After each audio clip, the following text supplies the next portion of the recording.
Doing this is Kadir, and today I'm just going to explain the second part of Honorable Book, and this is the first chapter, Portrait of a Lady.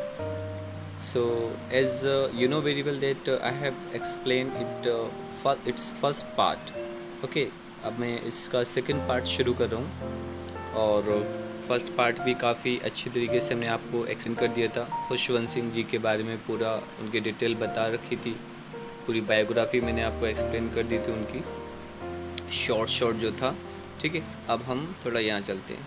ठीक, तो हमने देखा कि जो grand mother हैं, ठीक है, खुशवंत सिंह जी की, उन्होंने क्या क्या चेंजेस कर दिए थे। ठीक है, पहले तो वो एक गांव में रहा करती थी, खुशवंत सिंह जी भी उनके साथ रहा करते थे ना। फिर उसके बाद उनके जो पेरेंट्स होते हैं वो शहर में शिफ्ट हो जाते हैं, और शहर में शिफ्ट होने के बाद गांव की जो लाइफ होती है और जो शहर की लाइफ होती है, दादी जी को गांव की लाइफ बहुत ज़्यादा पसंद थी। ठीक है, क्योंकि उनमें उन्हें खुशवंत सिंह का साथ साथ जो मिल जाता था। ठीक है, मंदिर में जाया करती थी, चैंटेड किया करती थी। ठीक, बहुत ज़्यादा उन्हें अच्छा लगता था। और जो स्ट्रे डॉग्स होते हैं उनको चपातियाँ खिलाना, ये उनकी एक आदत में शुमार था।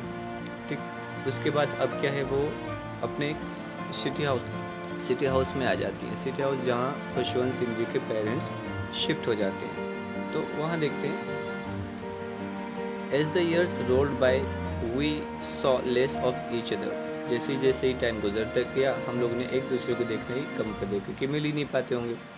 For some time she continue to wake me up and get me ready for school. कुछ समय तक तो वो मुझे जगाती रहीं और मुझे तैयार करती रहीं स्कूल के लिए।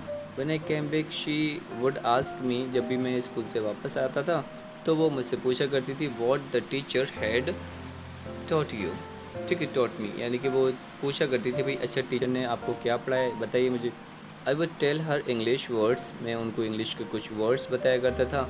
Little things of western science के कुछ शब्द बताया करता था। एंड लर्निंग, और कुछ सीखने के, the law of gravity, arithmetic principle, the world being around etc. इस तरह के जो मैथमेटिकल क्वेश्चंस और अर्थमेटिक जो प्रिंसिपल्स होते हैं, सिद्धांत होते हैं उनके। ठीक, ग्रेविटी, लॉ ऑफ ग्रेविटी, ये सारा कुछ पढ़ाया जाता था। लेकिन गांव में कुछ ऐसा तो नहीं पढ़ाया जाता था। ठीक, तो ये पढ़ाई बहुत ज़्यादा हाई थी, तो ग्रैंड मदर को थोड़ी दिक्कत होती थी। The world being this made her unhappy, और यही उन्हें नाखुश कर देता था। इससे वो बिल्कुल खुश नहीं होती थी। She could not help me with my lessons, और उन्हें पछतावा रहता कि भाई मैं अपने जो बच्चा है उसकी मैं हेल्प नहीं कर पा रही हूँ। She did not believe in the things they taught eight English school, और वो उन चीज़ों पर विश्वास बिल्कुल नहीं किया करती थी जो उन्हें इंग्लिश मीडियम स्कूल में पढ़ाया जाता था। अच्छा, पुराने जो लोग होते हैं उन्हें थोड़ा सा इंग्लिश मीडियम स्कूल के कुछ बच्चे हैं जो पसंद नहीं आ पाते, ठीक है, क्योंकि उनकी थोड़ी एक और सोच होती है।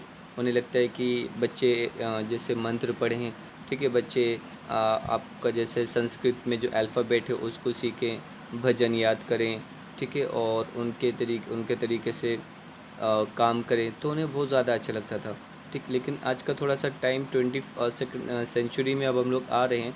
ठीक है, तो जहाँ हम लोग को बहुत सी चीज़ों में चेंजेस लाने पड़ रहे हैं। Like an example you can see, education system बहुत ज़्यादा चेंज हो चुका है। ठीक है, सीबीएसई में कुछ चैप्टर्स ऐसे आए थे, ठीक है, फिर उसके बाद उनको रिमूव किया गया, फिर दूसरे चैप्टर ऐड कर दिए गए। ये आपने कई बार देखा होगा। कुछ इसमें नावल भी ऐड कर दिए जाते हैं, कभी इसमें रिमूव भी कर दिए जाते हैं। तो एक और जैसे जैसे टाइम बढ़ता जाता है वैसे वैसे हमारी एजुकेशन सिस्टम भी थोड़ी सी चेंज होती जाती है। पहले आप लोग एक जगह से दूसरी जगह जाने के लिए टांगे का यूज़ करते थे, आज हम लोग फिर उसके बाद साइकिल यूज़ होने लगी, बाइक यूज़ होने लगी हैं। ये सारे धीरे धीरे चेंज हो रहा है। ठीक है, और प्रकृति का ने टाइम मतलब रूल ही यही है कि टाइम तो आएगा तो फिर कुछ चेंजेस आएंगे। चलो लेट्स सी, आगे देखते हैं। तो she did not believe the things they taught at the English school and was distressed, और वो हमेशा परेशान रहती that there was not teaching about God, कि ईश्वर के बारे में तो कुछ पढ़ाया नहीं जाता है, भगवान के बारे में कुछ पढ़ाया नहीं जाता है स्कूल में। एंड द स्क्रिप्चर्स, ठीक है, और जो वेदास वगैरह होते हैं, जैसे कि आप लोग देखते हो कि ऋग्वेद हो जाते हैं, ठीक है, सामवेद होते हैं, यजुर्वेद होते हैं, ये जो वेद हो जाते हैं चारों, इन वेदों की कोई भी एजुकेशन बच्चों को नहीं दी जाती है, ठीक है। लेकिन आज भी कुछ स्कूल्स ऐसे हैं जहाँ बच्चों को संस्कृत के साथ उनके वेदों की भी इंफॉर्मेशन एंड नॉलेज प्रोवाइड की जाती है। वन डे आई अनाउंस्ड, ठीक है, एक दिन मैंने अनाउंस किया that we were being given music lesson, यानी कि उसने अपनी दादी को बताया कि दादी हम लोगों को एक म्यूज़िक लेसन दिया गया। शी वॉज वेरी डिस्टर्ब्ड, वो बहुत ज़्यादा डिस्टर्ब हो जाती हैं। To her music had lewd association, it was the monopoly of harlots and beggars and not meet for gentle folk, यानी कि जो म्यूज़िक उन लोग को मिली हुई थी वो ऐसी ऑड थी जो इनको बिल्कुल बिल्कुल भी अच्छी नहीं लग रही थी। ऐसा लग रहा था कि एक बेगर्स टाइप की और भिखारियों टाइप की, ठीक है। और उन्हें वो जो म्यूज़िक बच्चे गा रहे थे वो उस म्यूज़िक का जो लिरिक होता है वो उन्हें बिल्कुल भी क्लियर नहीं हो रहा था, ठीक। इसलिए वो चाहते थे कि एक जेंटल फॉक बजे। शी सेड नथिंग बट, उन्होंने कुछ कहा तो नहीं, but her silence mean disapproval, उनका जो साइलेंस था उसने एक डिसअप्रूवल दिया, यानी कि अस्वीकृति दे दी कि भाई ये चीज़ उन्हें पसंद नहीं आई। She rarely talked to me after that, उसके बाद बहुत रेयर ही वो खुशवंत सिंह से बात किया करती थी। When I went up to university, जब मैं यूनिवर्सिटी में पहुंचा, I was given a room of my own, उस समय मुझे खुद का एक रूम मिला हुआ था। The common link of friendship was snapped, उसके बाद हमारी जो कॉमन फ्रेंडशिप थी वो भी क्या हो गई, स्नैप्ड हो गई, छूट जाती है। My grand mother accepted her seclusion with resignation. She rarely left her spinning wheel to talk to anyone.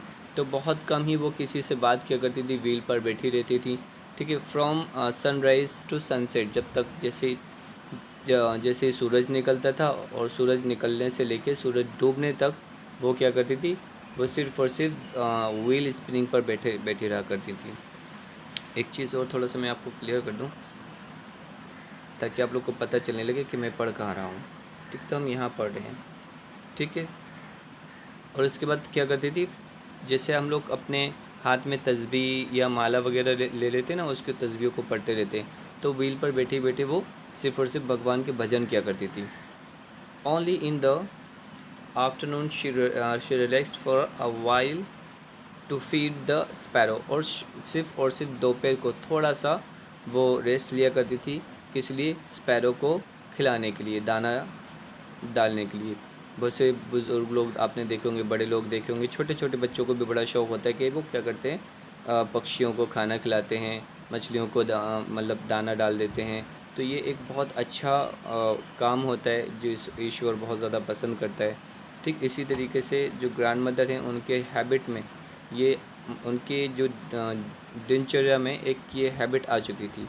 While she sat in the veranda breaking the bread into little bits, यानी कि जब वो बरामदा में बैठा करती थी और उसके बाद जो रोटियाँ होती थी उनको कई टुकड़ों, छोटे छोटे टुकड़ों में बांट दिया करती थी, तोड़ दिया करती थी। और उसके बाद 100 of the little birds collected round her creating a veritable bedlam, excuse me, veritable bedlam of chirpings, यानी कि वहाँ जब ये रोटियां तोड़ के डाला करती थी तो वहाँ पर 100 से ज़्यादा चिड़ियाँ वहाँ पर आया करती थी और वहाँ पे अपनी बातें करती रहती, यानी कि चिरपिंग यानी कि चहचहाती रहती थी। कुछ बरामदे में बैठ जाती थी, कुछ इनकी लेप पर बैठती थी, कहीं कुछ शोल्डर पर, कुछ हेड पर, इस तरीके से। Some came and perched on her legs, कुछ आया करती थी और उनके लेग पर बैठ जाया करती थी और दाना चुना करती थी। अदर्स ऑन हर शोल्डर, कुछ उनके शोल्डर यानी कि कंधों पर बैठ जाया करती थी। Some even sat on her head, कुछ इनमें से तो कुछ तो इनके सिर पर भी बैठ जाया करती थी। शी स्माइल्ड, लेकिन उन्हें कुछ भी बुरा नहीं लगता था, वो स्माइल मुस्कुराया करती थी, क्योंकि असली उन्हें जो सुकून मिल रहा था वो इसमें मिल रहा था। But never shooed them away, लेकिन उनको कभी भगाती नहीं थी। It used to be the happiest half hour, उनके पूरे दिनचर्या के सबसे ज़्यादा खुशी के अगर पल हुआ करते थे वो यही पल हुआ करते थे, of the day of our, ठीक। आगे देखते हैं हम लोग। When I decided to go abroad for further studies, जब मैंने डिसाइड कर लिया बाहर यानी कि विदेश जाने के लिए, ठीक है, पढ़ाई करने के लिए, आई वॉज श्योर, मुझे पक्का पता था कि my grand mother would be upset, कि मेरी ग्रैंड मदर अपसेट हो जाएंगी। I would be away for 5 years, ठीक है, उन्हें 5 साल बहुत दूर रहना था। कितने साल? 5 ईयर्स। एंड उसके बाद अगर हम बात करें 5 years, and at her age one could never tell, और उनकी एज पर कोई भी हो वो बता नहीं सकता, but my grand mother could. लेकिन उनकी जो ग्रैंड मदर थी वो थोड़ा सा एक्चुअली क्या था ना, जैसे नाती पोतों को अपने जो दादा दादी वगैरह पसंद बहुत ज़्यादा करते, उनको अपने से दूर नहीं जाने देते। सेम सिचुएशन उनकी ग्रैंड मदर के साथ हो रही थी। लेकिन she was not even sentimental, लेकिन ऐसा बिल्कुल भी नहीं हुआ कि उनकी जो वो ज़रा भी भावुक नहीं हुई, ज़रा भी। She came to leave me, वो मुझे छोड़ने के लिए आई एट द रेलवे स्टेशन पर, but did not talk or show any emotion, उन्होंने मुझसे बात, लेकिन कुछ बात नहीं की, ना ही कोई इमोशंस बताए। जैसे कि हम अक्सर ऐसा होता है कि लोग बाहर जाने लगते हैं तो हम लोग थोड़े से इमोशनल होने लगते हैं। हर लिप्स मूव्ड इन प्रेयर, बस एक काम उनमें ज़रूर था कि वो सिर्फ़ और सिर्फ भगवान की लीला में मगन थी। सिर्फ उनके जो होंठ हैं वो हिल रहे थे, ऐसा लग रहा था कि वो प्रेयर कर ही रहे हैं, prayer. Her mind was lost in prayer, उनका जो दिमाग था वो भगवान की प्रेयर में खोया हुआ था। हर फिंगर्स वर बिज़ी, उनकी जो हाथों की उंगलियां थी वो बिल्कुल बिज़ी थी, व्यस्त थी। Telling the beads of her rosary, ठीक है, यानी कि उनको वो पढ़ रहे थे, रोज़री जो दाने वगैरह होते हैं उनको पढ़ रहे थे, जो तस्बीह में दाने होते हैं उनको। Silently she kissed my forehead, और साइलेंटली उन्होंने साइलेंटली तरीके से उनके चेहरे पर यानी कि फॉरहेड यानी कि माथे पर किस किया। And when I left I cherished the moist imprint as perhaps the last sign of physical contact between us. तो जब वहाँ से वो जाने लगे तो उन्होंने एक मॉइस्ट इम्प्रिंट देखा उनके फॉरहेड पर, और वो उन्होंने यही कहा कि यही उनका लास्ट फिज़िकल कांटेक्ट था बिटवीन अस, यानी कि उनकी दादी और उनके बीच में। इसके बाद दादी उनको मतलब फ़िज़िकल कांटेक्ट का मतलब अब ये होता है कि उन्होंने बस आखिरी बार ही उनको टच कर पाया था, ठीक। इसके बाद but that was not so, लेकिन अभी ये कुछ था, ये कुछ नहीं था। After 5 years I came back home, जब मैं 5 साल बाद वापस आया। And was met by her at the station, जब मैं उन्हें स्टेशन पर मिला। She did not look a day older, वो बिल्कुल भी बूढ़ी नहीं लग रही थी, एक दिन भी बूढ़ी नहीं लग रही थी। She still had no time for words, ठीक है, और उनके पास बात करने के लिए बिल्कुल टाइम नहीं था। And while she clasped me in her arm, जब उन्होंने मुझे अपने गले से लगाया। I could hear her reciting her prayers, बस मैं उनके होंठों से भगवान के कुछ लफ्ज़ सुन रहा था, यानी कि उनके होंठों से सिर्फ आवाज़ आ रही थी कि वो भगवान की प्रेयर कर रही, रिसाइटिंग कुछ पढ़ रही हैं प्रेयर में, ठीक है। अक्सर जैसे हमारे जो जैसे बड़े लोग होते हैं, दादा दादी होते हैं, ठीक है, उनके पास बैठ भी जाओ तो अगर वो भगवान की लीला में मगन है तो सिर्फ तस्बीह की पढ़ने की आवाज़ आती है, ठीक है। कोई राम राम पढ़ता है, कोई कुछ पढ़ता है, कोई अपने जैसे मुस्लिम लोग हैं तो मुस्लिम लोग अपना कलमा पढ़ेंगे, ठीक है। कलमे के साथ और भी चीज़ें होती हैं वो भी पढ़ते रहते हैं। इसी तरीके से हमारे हिंदू लोग भाई जो भी हैं वो भी क्या करते हैं, राम को याद करते हैं, ठीक है। कुछ लोग हनुमान जी के बारे में पढ़ते हैं, कुछ लोग ब्रह्मा जी के बारे में पढ़ते हैं, तो सभी को वो याद करते हैं। इसी तरीके से वो भगवान की लीला में मगन थी। Even on the first day of my arrival, यानी कि मेरे पहले दिन पर भी her happiest moment were with her sparrows. उन्हें इतना मतलब कहते हैं कि कोई इतने दिनों बाद 5 साल बाद आया तो उन्हें वो खुश हो जाना चाहिए, लेकिन इनकी दादी बिल्कुल भी खुश नहीं होती। वो खुश किस में हो रही हैं? वो खुश स्पैरो यानी कि चिड़ियों को खाना खिलाने में खुश हो रही हैं। She fed longer and with frivolous rebukes, ठीक है, बिल्कुल वो बिना परवाह किए क्या कर रही हैं, फीड बहुत देर तक चिड़ियों को खाना खिलाती रहती हैं। इन the evening a change came over her, evening में एक थोड़ा सा बदलाव उनके पास आया। शी डिड नॉट प्रे, उन्होंने प्रे नहीं की। शी कलेक्टेड द वोमेन, उन्होंने कुछ वोमेन को कलेक्ट किया। ऑफ नेबरहुड, यानी कि पड़ोस की कुछ औरतों को अपने घर में बुलाया। गॉट एन ऑल ड्रम, और एक बड़ा पुराना सा एक बाजा लिया। स्टार्टेड टू सिंग, ठीक है, उसके बाद उन्होंने क्या करना है, गाना शुरू कर दिया। For several hours she thumped the sagging skins of the dilapidated drum, यानी कि कुछ देर तक वो क्या करती रही, एक ड्रम को ही वो बजाती रही और गाना गाती रही। And saying of the home coming of warriors, और बस गा रही थी कि होम कमिंग वॉरियर्स के लिए वो गाना गा रही थी। We had to persuade her to stop to avoid overstraining, उन्होंने कोशिश भी की कि उनको ये सारा करने से वो मतलब रोक दें, लेकिन वो अवॉइड हो रहा था। That was the first time since I had known her that she did not pray. ठीक है, तो मुझे तब ही पता चला था कि वो एक पहला टाइम था जिस दिन उन्होंने प्रे नहीं की, वरना वो शुरू से वो क्या करती आ रही हैं, प्रे, भगवान की प्रे करती आ रही हैं, प्रे यानी कि प्रार्थना करती आ रही हैं। The next morning she was taken ill, उसके बाद अगली मॉर्निंग वो बीमार हो जाती हैं। It was a mild fever यानी कि उन्हें हल्का सा फीवर था। ठीक, and the doctor told us that it would go, उन्होंने डॉक्टर ने बोला कि हाँ ये थोड़ा सा फीवर है, थोड़ा सा चलेगा, but my grand mother thought differently, लेकिन उनकी जो ग्रैंड मदर हैं उन्हें लगा कि उन्होंने बस अलग तरीके से सोच लिया। शी टोल्ड अस, उन्होंने कहा that her and was near, कि उनका एंड करीब है, यानी कि वो अब मरने वाली हैं। शी सेड दैट, उन्होंने कहा since only a few hours before she close of the last chapter of her life, और कुछ ही देर में या कुछ ही घंटों में उन्होंने अपनी ज़िंदगी का आखिरी चैप्टर पूरा ख़त्म कर दिया। She had omitted to pray. ठीक है, she was not going to waste any more time talking to us, अब वो क्या करती हैं, फिर प्रे में बिज़ी हो जाती हैं और वो किसी से बात नहीं करती। वी प्रोटेस्टेड, ठीक है, वी प्रोटेस्टेड, हम लोग ने उसका विरोध भी किया कि बस अब रहने दो, but she ignored our protest, उन्होंने अब हमारा जो प्रोटेस्ट है उसको इग्नोर कर दिया।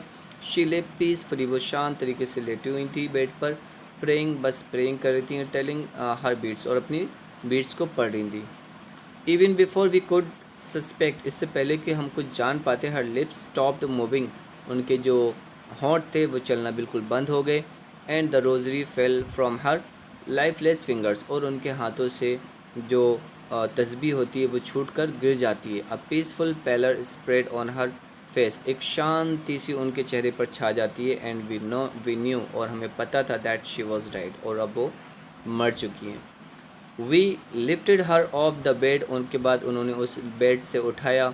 एज इज़ कस्टमरी, जैसे कि एक रिवाज होता है। Laid her on the ground, और उनको ग्राउंड पे लिटा दिया गया। And covered her with a red shroud, और लाल कफन से उन्हें कवर कर दिया गया।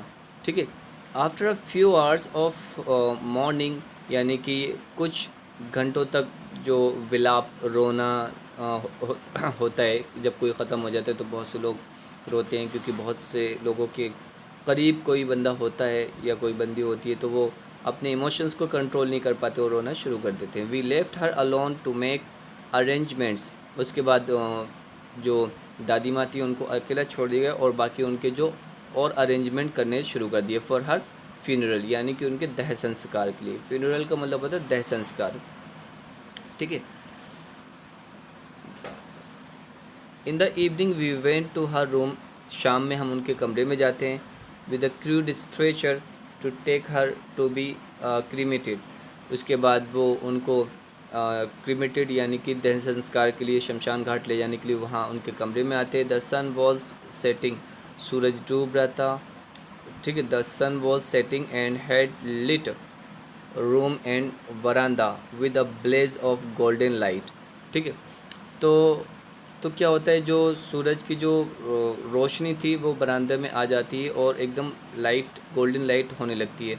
वी स्टॉप्ड, वहाँ पर हम लोग रुकते हैं। Half way in the courtyard, रुक जाते हैं। ऑल ओवर द बरामदा and in her room, right up to where she lay dead, जहाँ अपने बरामदा में जहाँ ये डेड पड़ी हुई थी। Still wrapped in the red shroud, और अभी भी लाल कफन से उन्हें कवर किया गया था। थाउजेंड ऑफ स्पैरोज, हज़ारों चिड़ियाँ वहाँ पर आई। स्कैटर्ड ऑन द फ्लोर, यानी कि हज़ारों चिड़ियाँ उस फ्लोर पर आ जाती हैं। सोचिए, हज़ारों चिड़ियाँ वहाँ पर आ जाती हैं फ्लोर पर। देयर वॉज नो चिरपिंग्स, अब वो जो चिड़ियाँ थी वो बिल्कुल भी चहचा नहीं रही थी। We felt sorry for the birds, हम लोग को बहुत ज़्यादा बुरा लगा चिड़ियों के लिए। And my mother fetched some bread for them, और उसके बाद उनकी जो खुशवंत सिंह जी की जो माँ थी उन्होंने कुछ ब्रेड के टुकड़े वहाँ पर डाले। She broke into little crumbs, उन्होंने छोटे छोटे टुकड़े उसको बांट ली। They the way my grandmother used to, जिस तरीके से उनकी ग्रैंड मदर उन चिड़ियों को खाना खिलाया करती थी। And threw it to them, इसी तरीके से मेरी मदर ने उनको खाना उनके सामने रखा, यानी कि दाने उनकी साइड को फेंके। The sparrows took no notice of the bread, और जितनी भी स्पैरोज थी किसी एक ने भी एक दाना नहीं खाया। When we carried my grandmother's corpse off, जब वो अपने ग्रैंड मदर की जो लाश को वहाँ से ले जाते हैं। दे फ्लू अवे क्वाइटली, और वो वहाँ से उड़ जाते हैं। Next morning the sweeper swept the bread crumbs into the dustbin, और जो नेक्स्ट मॉर्निंग जो स्वीपर आता है वो क्या करता है, जो ब्रेड के जो टुकड़े पड़े हुए थे रूम में वो उठाकर डस्टबिन में डाल देता है। और यहाँ पर ये चैप्टर हमारा ख़त्म होता है। होप सो आपको अच्छे से समझ में आ चुका होगा। तो आपको एक रिक्वेस्ट है कि रिस्पेक्ट योर एल्डर्स, अपने बड़ों की इज़्ज़त करें आप लोग, क्योंकि जब वो सामने होते हैं तो एहसास नहीं होता, जब वो सामने नहीं होते तो बहुत एहसास होता है। ठीक है, इसलिए एहसास करना है तो उनके सामने करें। ठीक, ना रहने पर तो गैर भी एहसास कर लेते हैं। ठीक है, आप लोग please respect your parents and respect your Elder also. Thank you.